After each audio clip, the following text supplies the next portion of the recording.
Hi, Christy. I find that videos tend to show things a little bit easier, but the downside is it's Sunday, so you might hear my little girl running around, which is a bright side too. But basically, every teacher can get into D2L, and that's where your students will, that's where they will have their login, and this is how they'd get into the EQAO prep course.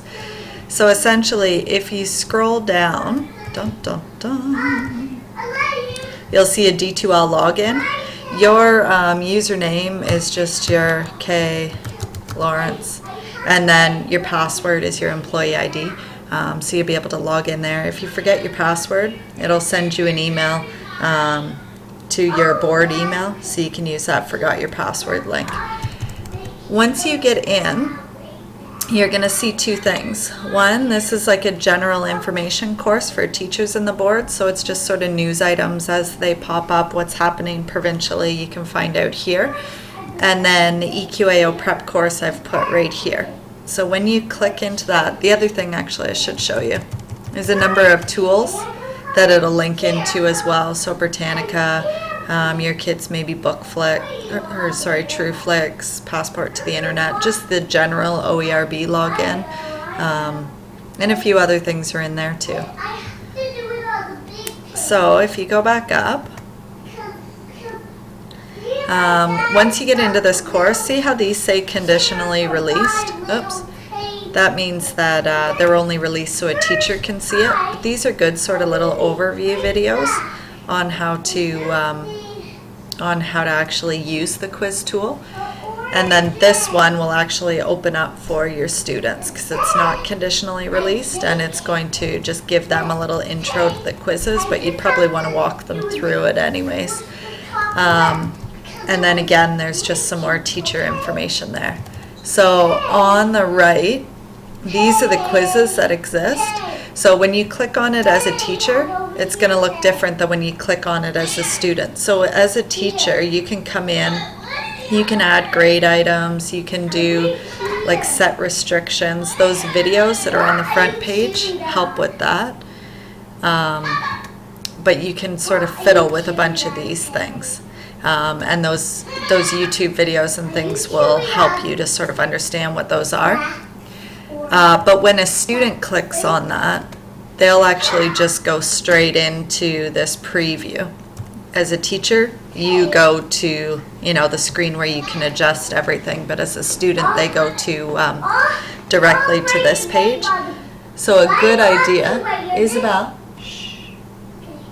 a good idea is to print one of these, so your Word version or your PDF version. And that's just actually the quiz questions that the kids are going to get. So they might want a hard copy to practice their rough work on before they do it. But then you can go in and you can start the quiz. And what they'll need to know is up at the top here, they'll see like little interactive things. So these are just interactive review activities that they can go through.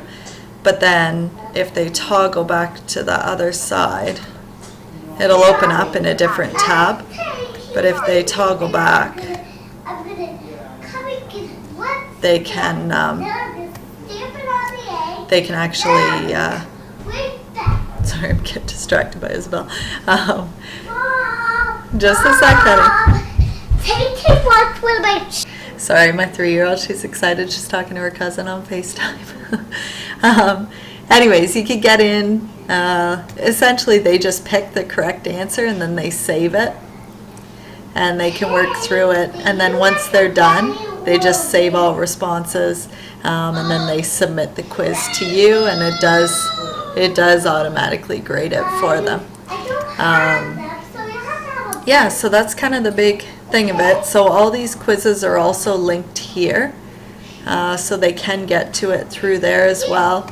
You can attach things like grade items once you've set up your grade book, etc. Now the other thing is, in terms of username, if you click on class list, tomorrow morning, because I've activated the class, you're going to see all the students, their usernames filter in down here. Their password is their birthday in the format YYYYMMDD. Some of them forget the zeros, like 1980, 08, you know, the 9th day. So some of them will forget these zeros, so they need to make sure they do that.